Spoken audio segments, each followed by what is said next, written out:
Oke, baru-baru ini ada bocoran mantap lagi bos dari lembaga KRIS mengenai calon kapal induk baru kita, KRI Gajah Mada ITS Giuseppe Garibaldi bos. Jadi bocorannya nih, alih-alih menggunakan sistem tempur asing entah itu buatan Turki, Advent ya kan, ataupun bahkan Thales Tacticos dari barat.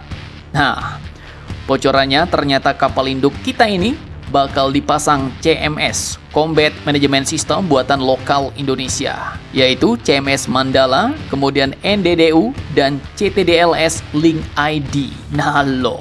Jadi kalau kalian sering dengar istilah Turkifikasi, kali ini istilahnya mungkin yang tepat adalah Indonesianisasi sistem tempur. Nah, lantas pertanyaannya, sistem senjata apakah itu? Buatan perusahaan mana? Setelah ini kita kupas.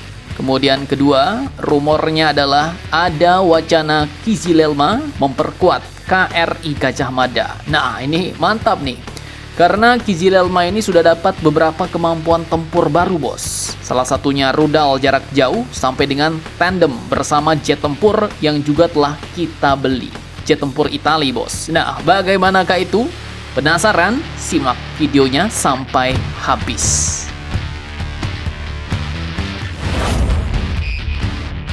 Oke, jadi sebelum membahas lebih jauh, ingat dulu bos, informasi ini bersifat bocoran yang belum terkonfirmasi ya.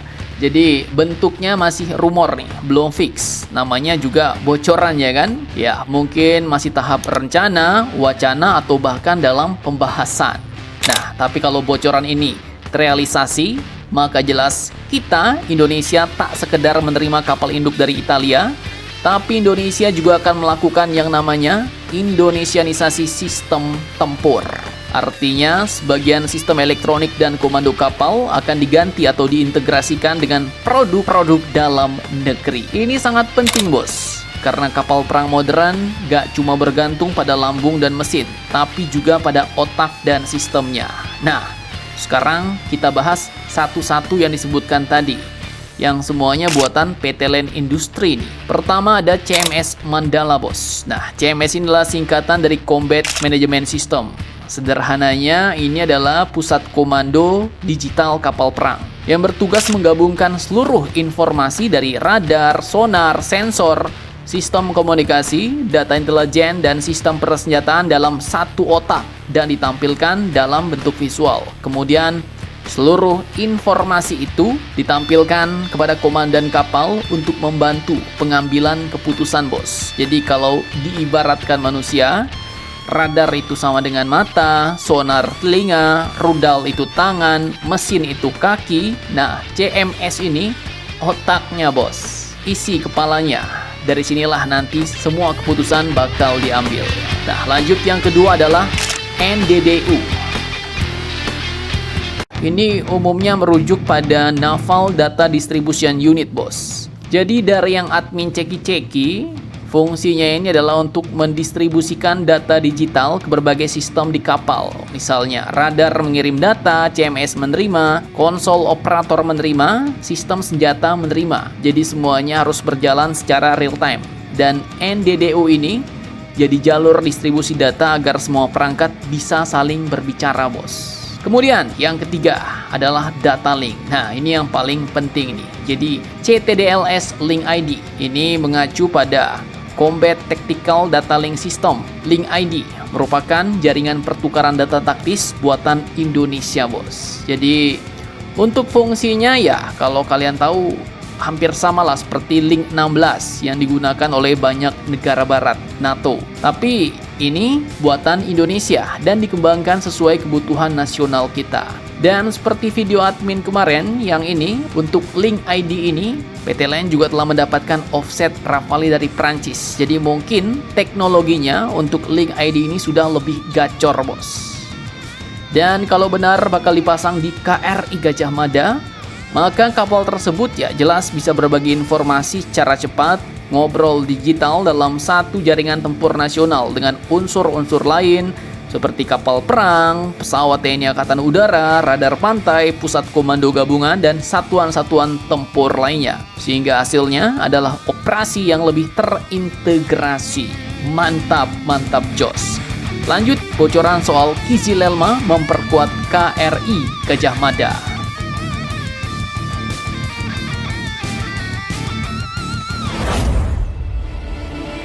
Nah, ini yang mantap nih bos. Jadi kalau bocoran ini benar, maka arah modernisasi TNI Angkatan Laut bisa berubah jauh lebih cepat dari yang diperkirakan. Jadi menurut bocoran lembaga KRIS, juga muncul wacana bahwa UCAV Bayraktar Kizilelma akan jadi salah satu unsur udara yang memperkuat calon KRI Gajah Mada. Ini nama yang ramai disebut sebagai pengganti TSQCP Garibaldi bos. Memang hingga saat ini belum ada konfirmasi resmi dari Kementerian Pertahanan maupun TNI Angkatan Laut, sehingga ya jelas informasi ini masih bisa kita katakan sebatas wacana bos. Namun jika benar terwujud, dampaknya bakal sangat gacor nih. Mengapa?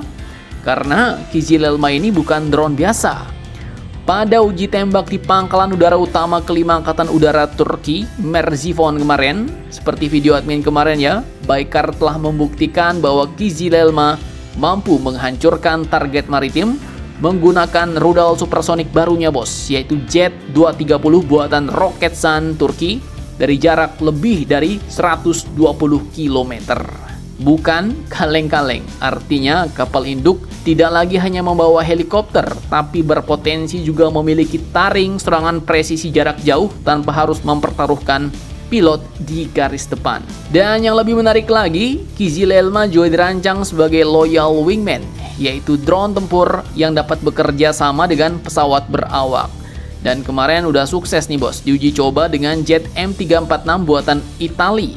Nah, ini dalam konteks Indonesia, konsep ini jelas jadi makin menarik nih, karena kita juga mengakuisisi jet tempur Itali M346F Block 20 yang secara teknis dapat dikembangkan sebagai platform pengendali misi UCAV Kizilelma dalam konsep operasi modern apabila integrasi dan kebijakan operasionalnya dikembangkan di masa depan bos. Bayangkan saja,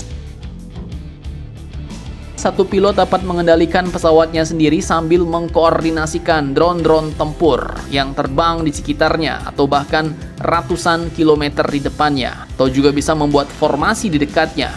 Ini bisa jadi untuk tameng, bisa jadi untuk alat pengintai, atau bahkan untuk penyerang. Nah, sehingga kalau seluruh kepingan puzzle ini benar-benar tersusun dan tersambung rapi bos, maka ya jelas negara kita bukan sekedar memiliki kapal induk, tapi bakal berpotensi membangun konsep operasi laut generasi baru yang menggabungkan kapal induk ringan, drone tempur siluman, jaringan tempur digital, dan serangan presisi jarak jauh. Namun, ingat, semua konsep yang admin sebutkan itu ya jelas masih menunggu keputusan resmi pemerintah. Itu hanya analisa admin sebagai pengamat abal-abal bos. Tapi satu hal yang mulai terlihat jelas bahwa masa depan peperangan laut nggak lagi hanya ditentukan oleh kapal terbesar, melainkan oleh siapa yang paling cerdas mengintegrasikan teknologi-teknologi barunya bos. Mantap, mantap jos.